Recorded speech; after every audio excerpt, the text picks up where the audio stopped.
My name is Shelby Collins, and before COVID kind of put everything on pause this year, I was working on Cal Poly's Recharge with Strawberries research team, and we were studying the effects of strawberry intake on heart and gut health in postmenopausal overweight women. So I chose this scenario because a problem that we encountered towards the end of last quarter was this large volume of data across a lot of different participants that needed to be inputted into our databases to be analyzed later. And so members of the team would come in individually to sort of help out and take different participants and enter their data and organize everything.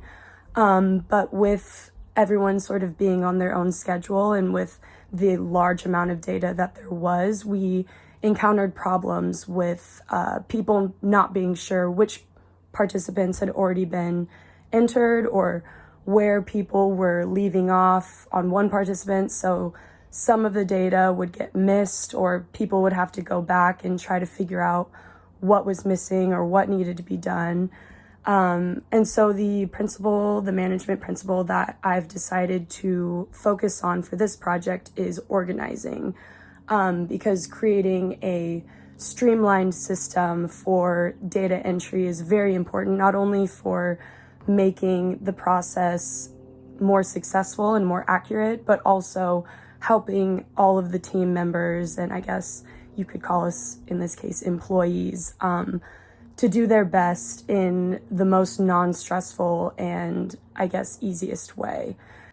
So to apply the nutrition care process to this scenario, for our assessment, we collectively as a team were looking at the current data entry protocols, I guess, that we had in place, and we sort of collectively came up with the diagnosis of lack of communication among team members during our data entry shifts, and subpar order, I suppose, in that aspect of our responsibilities on the research team. And so for the intervention, one of my colleagues, which you guys might actually know her, Margot Greb, came up with the idea to create a time log in which people would sign their name, and then they would sign in the times that they had come in to begin their data entry. And then at the end of their shift, or whenever they had to leave, they would sign off. So you knew how long each person was staying in and working. And they also indicated which participant they had worked on, whether or not they completed, or if they hadn't completed, where they had left off. And so that sort of allowed the next person who came in for their shift to look at the time log and know exactly where to pick up, and where would be the most beneficial to start working to keep things more comprehensive and organized. And so monitoring this, members of the team would go back and double check their other team members' work.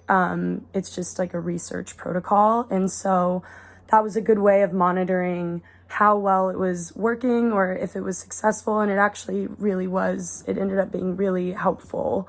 And evaluation from that monitoring, we sort of evaluated how that process was working, and we decided that it was a good thing to keep in place. Of course, that was before we had to stop our research, but yeah, it's a good idea for any research team and just any team that's working on inputting large volumes of data. It proved to be very successful. So thanks.